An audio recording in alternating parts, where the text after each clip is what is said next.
Let's consider the time period in Greek history running from the start of the Peloponnesian War in 431 BC up until the 338 BC Battle of Chaeronea, where Philip of Macedon defeated the Greeks.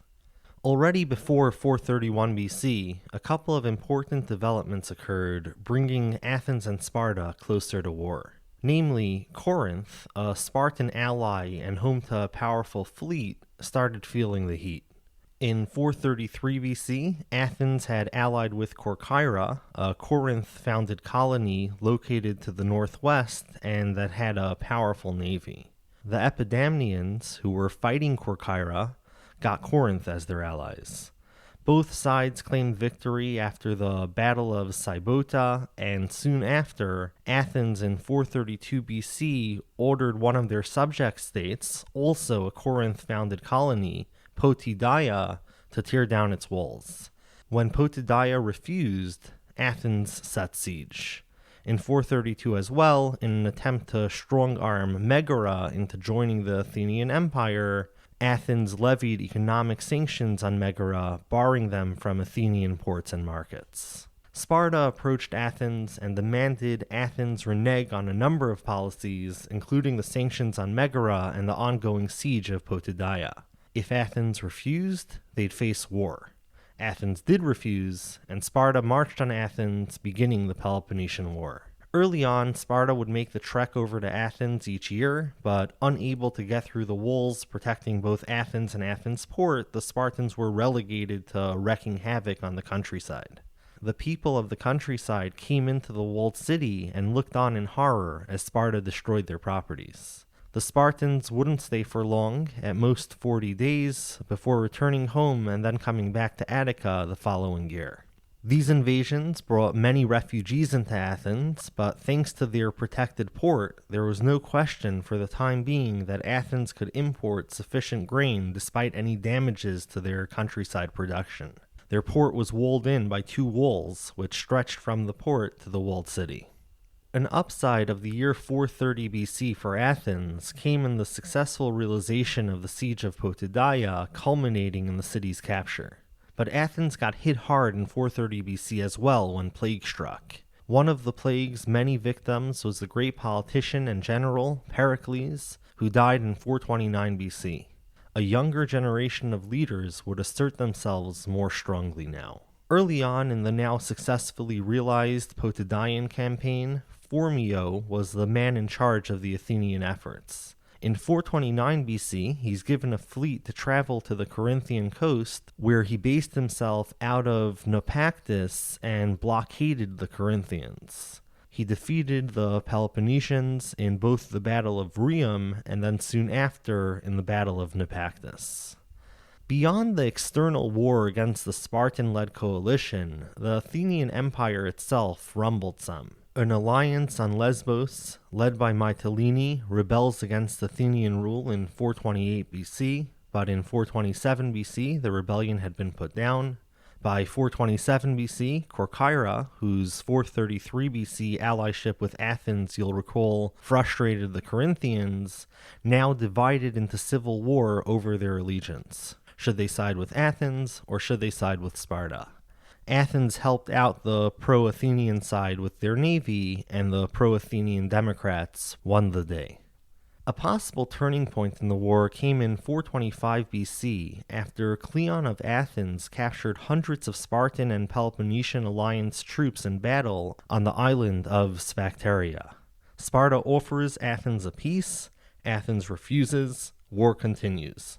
Sparta now sends troops against Athenian interests in northern Greece, taking Athenian sites in 424 BC.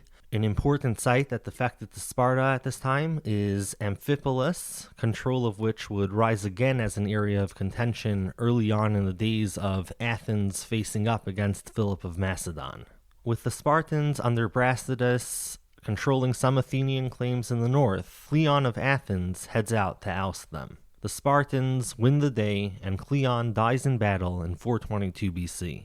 In 421, Sparta and Athens came to what turned out to be a short-lived peace, restoring both powers to their pre-431 BC arrangements in the Peace of Nicaea. In 418 BC, after the Athenian Alcibiades arranged an anti-Spartan alliance, the Spartans served the alliance a defeat at the Battle of Mantinea. Alcibiades was a student of Socrates, whose famed death by poison is still some time away, but Socrates is already looked at by some with much suspicion. In 423 BC, in a comedy produced by Aristophanes, Socrates was depicted as a dangerous sophist. In 416 BC, Athens, after besieging and defeating the neutral state of Melos, slaughtered the adult male population and sold the women and children into slavery. What grave crime did Melos commit to warrant this fate? They'd refused Athens' demand to ally against Sparta. The Peloponnesian War was about to change, and once again at the center of it all is Alcibiades.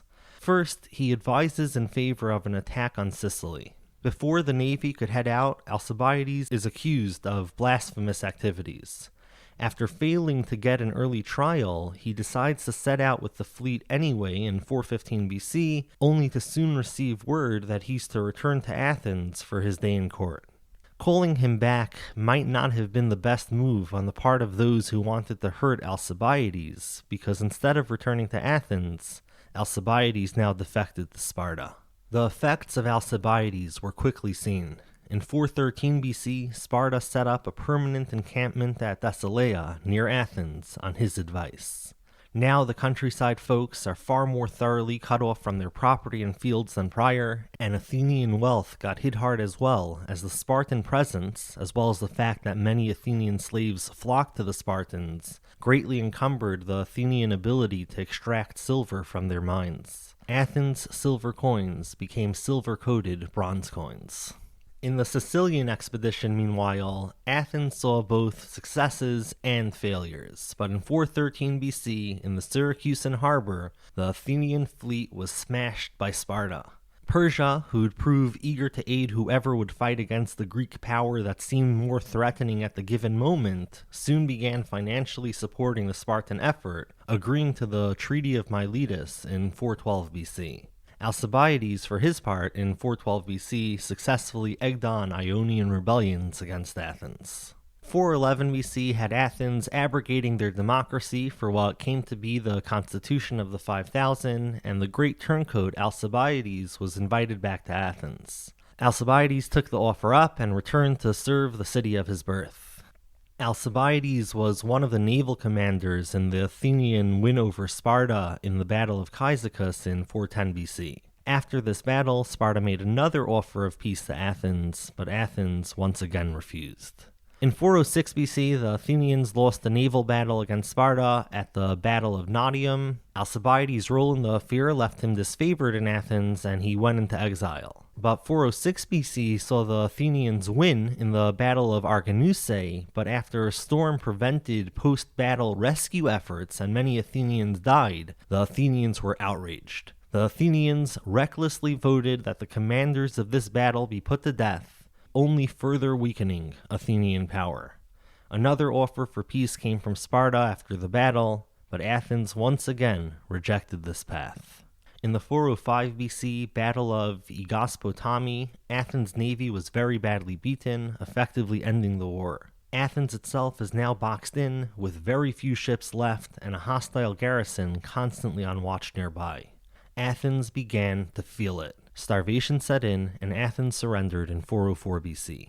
Sparta had won the Peloponnesian War. Athens' walls were destroyed, though they'd be rebuilt by 390 BC, by which time Sparta had been greatly weakened. But for now, Sparta is the dominant Greek power, and they soon installed a new government in Athens known as the 30 Tyrants. Lots of persecution by these tyrants ensued, and a major player in this abuse was Critias, who, like Alcibiades, as well as the more favorable personages of Xenophon and Plato, was a student of Socrates. The rule of the 30 tyrants didn't last long. They were overthrown in 403 BC and democracy was restored. Socrates, who had his skeptics for some time now, is put on trial in 399 BC, and after a vote barely mustered enough support to convict him, Socrates, who seemingly did himself very little help in his defense and in his proposal of an alternative punishment to death, is put to death. Persia, meanwhile, was no longer in a supportive of Sparta mood. Despite Sparta having promised them this in the Treaty of Miletus, Sparta, after winning the Peloponnesian War, had refused to return the Greek city-states of Asia Minor to Persia. And worse still, in 401 BC, they'd supported Cyrus the Younger's attempt to overthrow his brother, the king Artaxerxes II. Artaxerxes allied against Sparta with Thebes, Athens, Corinth, and Argos in 395 BC, starting the Corinthian War. By this time, Sparta had a new king, Agesilaus II, who'd picked up the Eurypontid lineage of Spartan kings in 400 BC. And by this time as well, from 400 to 395 BC, Sparta had initiated 3 invasions into Persian Asia Minor. In 394, the rebelling Greek allies were defeated in the Battle of Nemea and the Battle of Chaeronea. But the Persians destroyed the Spartan fleet in the Battle of Cnidos, thus opening the door for Athenian naval aggression to pick up again against some of their former Aegean subjects. With Sparta greatly weakened and Athens growing bothersome, Persia turned to support Sparta.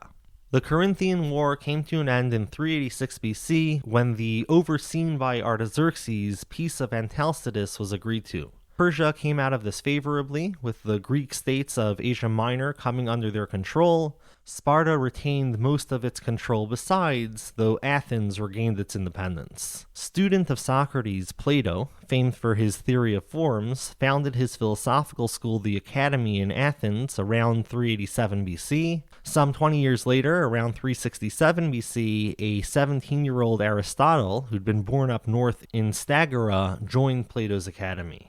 The more empirically minded Aristotle would go on to have a great student, Theophrastus, who was born around 370 BC, some 3 years before Aristotle's entrance to the Academy. And Theophrastus would indeed spend some time studying in the Academy prior to studying at Aristotle's Lyceum. In 378 BC, Pelopidas led the efforts in ousting the Spartans from Thebes and re-establishing a Boeotian League. The independent from Sparta Chalcidian League and Thessalian League soon followed. In 378 BC, Athens began a second Athenian League, and this time the terms were far more protective of the freedom and rights of their allies, clearly so as to avoid the path to empire Athens had taken in the first Athenian League. The growing power of Thebes takes on Sparta in 371 BC at the Battle of Leuctra and defeats them badly.